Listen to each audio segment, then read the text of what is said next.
I know that Aston Martin. That belongs to a good friend of mine, John Hope Bryant, a big-time philanthropist doing even bigger things, introducing underserved youth to motorsports. Got him hooked up with another friend of mine, video blogger David Patterson, who's going to show John a little bit of his world. John Hope Bryant. Hey, my man. How you been, dude? Good to see you, bro. It's been so long. You still driving? Good to see you. You still driving people's cars without the permission?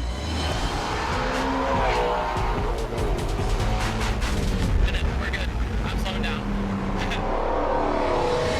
Absolutely. Every day of my life. So, one, why are you late? Two, what do you have for us today? I was late because people were trying to get dates with this all the way here. James Bonding all the way down the road. Just pulling up, trying to get a date with the car. Okay, well, I noticed you have the GT350R again. This one is actually a little bit more unique than the car you drove. This one is a pre-production prototype. So this car was a tester for all of the Ford Shelbys. This was the one that they had on track, and they basically did a ground-up design for. And technically, it should have been destroyed if it hadn't been donated to a nonprofit. Yeah, because most test cars are crushed right after they're done, Exactly. which is really hard to think about. It's really hard to take. I'm glad that this one was saved because you got the carbon fiber wheels, you have the big Brembo brakes, you have a flat plane crank, you have all this really cool technology out of America. Out of America. And what we're telling kids is that this is a computer on wheels. Oh yeah, 100%. It looks amazing, but aside from that, let's go look at the other side of the show and let me show you around. It'd be really awesome. Absolutely. Cool. Good. So this side of the show at Cafe and Octane, the great thing about it is that you see the overwhelming variety of car culture here in Atlanta. It's like eye candy, man. So what I wanted to show you is this. This is a black Skyline. Now that looks, to the naked eye, pretty underwhelming. It wouldn't really catch your attention as you're walking down the street, but when you right? see, the front is very classy and subtle, but the back is way more aggressive. What made the Skyline GTR so great is they nicknamed it Godzilla because it was unstoppable. Nobody could beat this car. It's all-wheel drive racing. All-wheel drive. It had an inline six with a twin turbo. It had technology unlike anybody else at the time. Once again, technology, technology, technology. They've taken a lot of the years and years and years of Japanese technology and crushed it into a car like this that could then compete.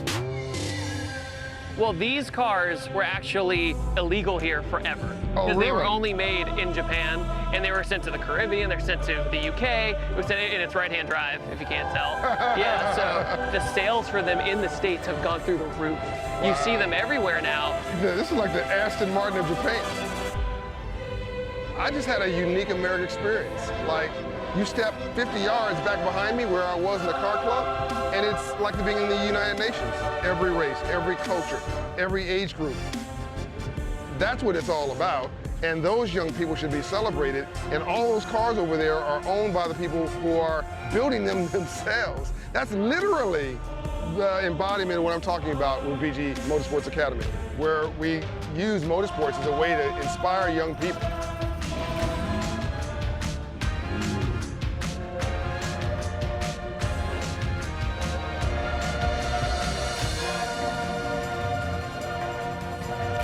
This is cool. They put a late model Hemi in this. It's such a striking car. What year is this? 1966, the first year of the Dodge Charger, and the best year, just so you know. The lines on it are just amazing. It starts here and it just goes forever. Absolutely.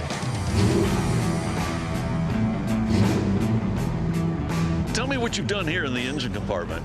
Motor is actually from, I think it was a 2006 SRT Grand Cherokee.